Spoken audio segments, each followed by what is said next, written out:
नमस्कार, स्वागत है आप सभी का सत्याग्रह में और मैं हूं हेमंत भट्ट। चुनाव की अलग अलग खबरों के साथ हम घूम रहे हैं बिहार में और अभी लगातार आप जन सुराज पार्टी के बहुत सारे कार्यक्रम देख रहे थे। हम जमीन पे भी लोगों से बातचीत कर रहे हैं।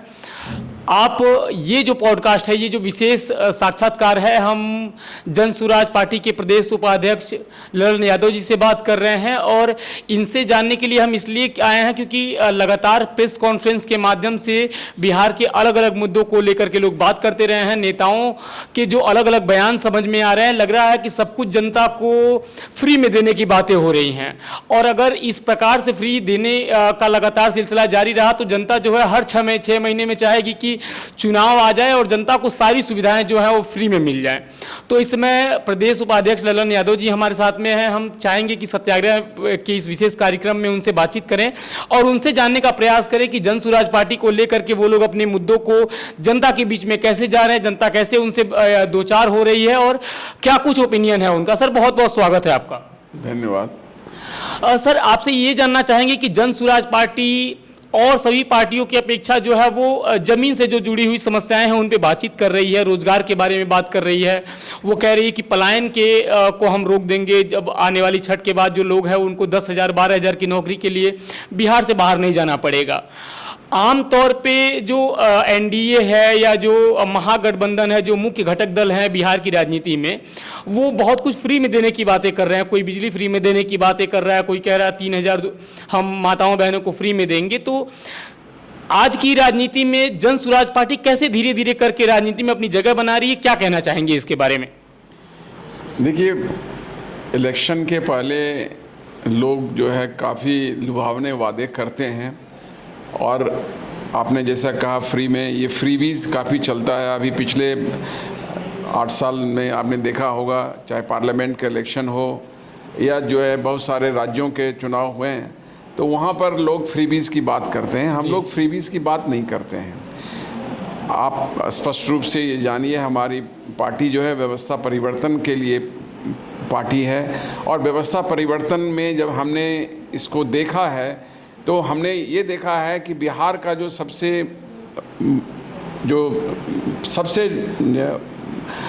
डिफ़िकल्ट मुद्दा है, जो सबसे बड़ा मुद्दा है, वो पलायन का मुद्दा है, बेरोज़गारी का मुद्दा है, बिहार में गरीबी का मुद्दा है और बिहार में अच्छी शिक्षा व्यवस्था नहीं रहने का मुद्दा है और बिहार में जो है एक बिहारी को लोग जो है एक कहिए कि गलत नज़रिए से बराबर देखते हैं, उसको बदलने की बात है।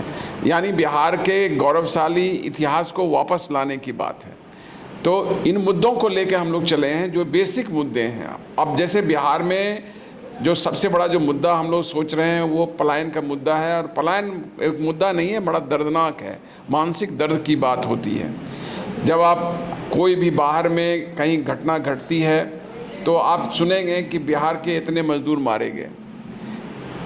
तो बिहार में इस तरह की बातें होती है। अभी मोदी जी ने जब एक वंदे भारत ट्रेन की घोषणा की जो सहरसा से गुजरात जाने वाली है, तो उसमें उन्होंने यह कहा कि बिहार में श्रमिकों को दिक्कत नहीं होगी। भाई, तो यहाँ क्या बिहार केवल श्रमिकों की फैक्ट्री है? ये बहुत जो है दर्दनाक है, मेंटली और अदरवाइज भी। जमीन पे रहने वाले जो लोग हैं वो किस प्रकार से जीवन व्यापन कर रहे हैं, जब आप हाईवे को और एक्सप्रेसवे को छोड़ करके बिहार के गांव में जाएंगे तब आपको बिहार का सही स्वरूप दिखाई देगा। पिछले दिनों की बात है कि समस्तीपुर में एक निजी स्कूल के टीचर ने बीपीएससी की अभी तैयारी कर रही एक छात्रा को गोली मार दिया। तो ये एक घटनाएं हम आपको बता रहे हैं। बिहार में लगातार रोज ऐसी घटनाएं हो रही हैं और बहुत सारी ऐसी घटनाएं भी हैं जो मुख्य पटल पे नहीं आ पा रही। सर, क्राइम को कंट्रोल करने में जो सरकार की भूमिका है वो अभी लाचार दिखाई दे रही है। तो आप जन सुराज जो पार्टी है उसके पास क्या विजन है, अगर वो जनता जानना चाहे कि अगर मुख्य महागठबंधन और एनडीए से हट करके अगर जन सुराज कुछ जनता के बारे में सोच रही है तो वो मुख्य विजन जन सुराज का है क्या? देखिए, ये तो किसी भी सरकार का पहला कर्तव्य है। लॉ एंड ऑर्डर की बात जो है, लोगों को सुरक्षा देने की बात है और इसमें आपने देखा होगा कि पिछले 3-4 वर्षों में जो है जो सरकार एक सरकार को जंगल राज की सरकार कहकर अपने सत्ता में आई थी, वो खुद जो है जंगल राज 2 की तरफ बनती जा रही है जी। और इसका मेन कारण ये है कि जब से शराबबंदी लागू हुआ है तब से उसके लिए अलग से पुलिस व्यवस्था नहीं की गई है और ज़्यादा हमारे जो पुलिस फोर्स हैं वो शराबबंदी में लगे हुए हैं और शराबबंदी सक्सेसफुल भी नहीं हो रहा है, क्योंकि आप जानते हैं कि होम डिलीवरी हो रहा है।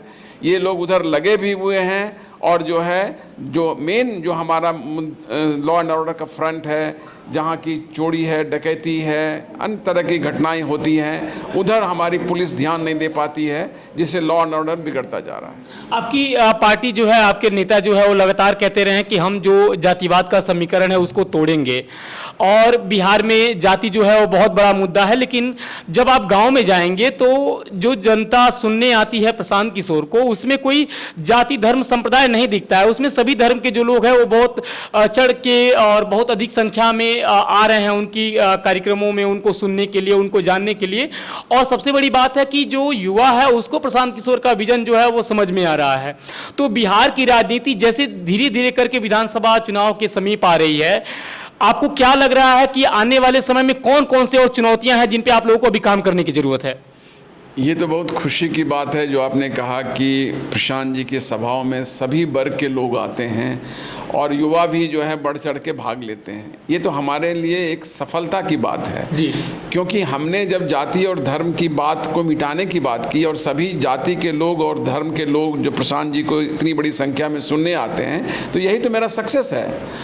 हमने कहा था कि हम सभी वर्गों को साथ लेके चलेंगे और उनके काबिल लोगों को आगे बढ़ने का मौका देंगे जी। तो यही तो हो रहा है, तो ये हम लोग कर रहे हैं। तो ये तो मैंने समझिए कि जो हम कहना चाह रहे थे वो दिख रहा है। नहीं, that was not my intention at all. मेरे कहने का तात्पर्य यह है कि आप लोगों के लिए आने वाले समय में चुनौतियां कौन कौन सी सामने दिख रही हैं जिसको लग रहा है कि अभी फेस करने की जरूरत है, और चुनाव में कैसे आप लोग आगे बढ़ रहे हैं? देखिए, चुनौती तो यही है, जब हमने व्यवस्था परिवर्तन की बात की है तो हमने तब व्यवस्था परिवर्तन का क्या मतलब हुआ, आज से आप लगभग 40 साल पहले यही बिहार में एक जयप्रकाश नारायण जी की क्रांति हुई थी, जिसको जेपी क्रांति लोग कहते हैं। जी जी। उस क्रांति का जो मुख्य मुद्दा था, और उसे जो है संपूर्ण क्रांति भी कहा गया। संपूर्ण क्रांति का मतलब हर एक विधा में क्रांति, मतलब कि एक सुंदर गवर्नेंस कायम होगा। लेकिन क्या कायम हुआ? नहीं। तो हमारा यह जो है, हमारा चुनौती यही है कि बिहार में अभी आप जिस चीज़ की बात कीजिए, हम सभी चीज़ में फिसट दिए हैं। इसीलिए व्यवस्था बदलने की ज़रूरत है और यही मेरी चुनौती है, व्यवस्था कैसे बदलेंगे। और इसी में जो है हमारे प्रणेता ने जो एक बात लोगों के सामने रखी है पदयात्रा के माध्यम से और अदरवाइज अभी सभाओं में जो कर रहे हैं, एक लोगों में जागृति आई है और लोग बिहार के मुद्दे को समझ रहे हैं कि यहाँ जो मुद्दा, यदि हम जाति और धर्म से ऊपर उठ कर वोट करेंगे तब बिहार की बात होगी, बिहार के मुद्दों की बात होगी, तब उसका सॉल्यूशन होगा। और जो आप भीड़ देख रहे हैं ये उसकी सफलता की ओर द्योतक है। आप जिन्हें सुन रहे हैं ये पूर्व आईएएस अधिकारी रहे हैं ललन यादव जी, और अभी जन सुराज पार्टी के प्रदेश उपाध्यक्ष हैं। एक बात बताइए कि अभी यहाँ पे जाति जनगणना हुई थी और यहाँ पे जिनको अल्पसंख्यक कहा जाता है, क्योंकि अल्पसंख्यक जैसा कोई शब्द नहीं है, लेकिन मुसलमानों को यहाँ पे अल्पसंख्यक कहा जाता है। तो 18% यहाँ पे मुसलमान है, जिसमें से 14% पसमानदा है और 4% जो है वो अपर कास्ट के जो मुसलमान हैं। तो मुसलमानों का जो मुख्य वोट है वो कहा जाता है कि वो आरजेडी का है। आप लोगों को क्या लग रहा है कि मुसलमानों का ये जो समीकरण है टूटेगा जन सुराज के साथ में? कैसे मुसलमान जुड़ रहे हैं, अगर आप कुछ बताना चाहें इसके बारे में तो? देखिए, ये तो जो मुस्लिम हमारा जो समाज है, ये भाजपा के डर से लालू जी को वोट कर रहे थे और अब जो है हम लोगों ने, जनसुराज ने इस बात को उनके सामने रखा है कि भाई आप किसी से डरने की ज़रूरत नहीं है, आप देखिए कि आपका भला कौन है जी। आपका भला कौन कर रहा है, आपका रहनुमा कौन है। आप तो लालटेन में किरासन तेल की तरह जलते रहते हैं और रोशनी कहाँ होती है। क्या आपका आरजेडी ने भला किया? आरजेडी ने आपको आगे बढ़ाया? कदापि नहीं।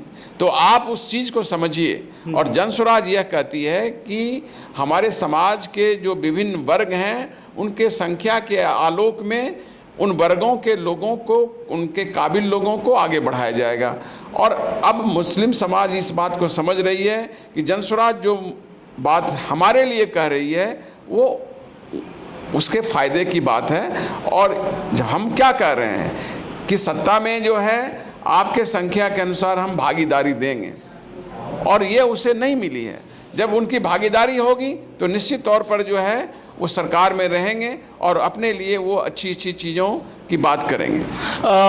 आपके कहने का तात्पर्य है कि जिसकी जितनी भागीदारी उसकी उतनी हिस्सेदारी, जिसकी जितनी संख्या भारी उसकी उतनी हिस्सेदारी। अच्छा। लेकिन हमारा उसके साथ यह भी कहना है कि उन वर्गों के काबिल लोगों को हम लोग आगे बढ़ाएंगे। अच्छा।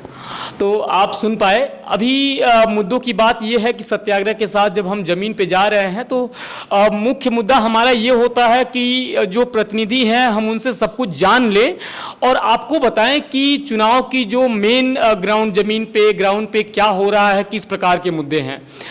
प्रदेश उपाध्यक्ष जो ललन यादव जी हैं, इनसे हम जानने के लिए ये आए कि धीरे धीरे हर दिन जो है बिहार में बहुत बड़े बड़े वादे हो रहे हैं और राजनीति जो है वो अभी धीरे धीरे करके परवान चढ़ रही है। मानसून का महीना है और आम तौर पे बिहार में जो मानसून के बाद धीरे धीरे क्राइम का स्तर बढ़ा है, अलग अलग जिलों से घटनाएं हो रही हैं। तो आप ये जान पाएं कि सत्याग्रह में 2025 में ये जो विधानसभा चुनाव होने वाला है ये ग्राउंड पे किस लेवल का है, और मिलने वाले या जिन प्रतिनिधियों का आप इंटरव्यू देख रहे हैं आप उनको भी जान पाएं कि उनका जो जीवन बीता है इस समाज में किस तरीके से बीता है, उनकी पृष्ठभूमि क्या रही है। और आने वाले नेताओं का जो आप इंटरव्यू देखेंगे हम प्रयास करेंगे कि हम उन लोगों से साक्षात्कार करें जिनका योगदान समाज को बनाने में रहा है, न कि समाज को बिगाड़ने में। सर, आपने अपना महत्वपूर्ण समय दिया, हम आपसे बहुत सारे मुद्दों पर बातचीत कर रहे थे।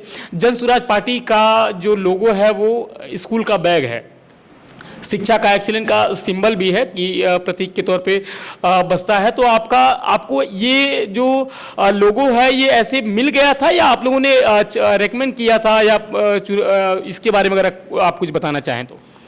जन स्वराज पार्टी का जो सिंबल मुझे मिला, हम लोगों को मिला है जी, वो स्कूल का बस्ता है जी। और ये हमारे विचारधारा के अनुरूप है।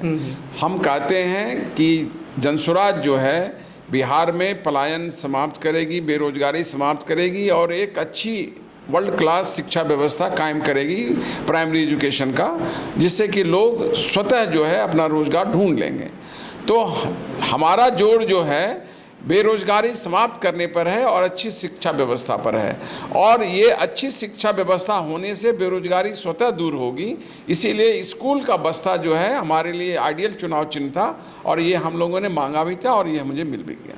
ये बिहार की राजनीति में आप विशेष कार्यक्रम देख रहे थे, हम और भी कई बार लगातार जो प्रदेश उपाध्यक्ष हैं इनसे आकर के मिलते रहेंगे, बिहार के अलग अलग कार्यक्रमों को आपको दिखाते रहेंगे। और अंत में कहना चाहेंगे कि तन समर्पित, मन समर्पित और ये जीवन समर्पित, चाहता हूं देश की धरती तुझे कुछ और भी दूं। ये जीवन काफ़ी नहीं है अभी इस समाज को देने के लिए। तो आप देखते रहें सत्याग्रह का विशेष कार्यक्रम।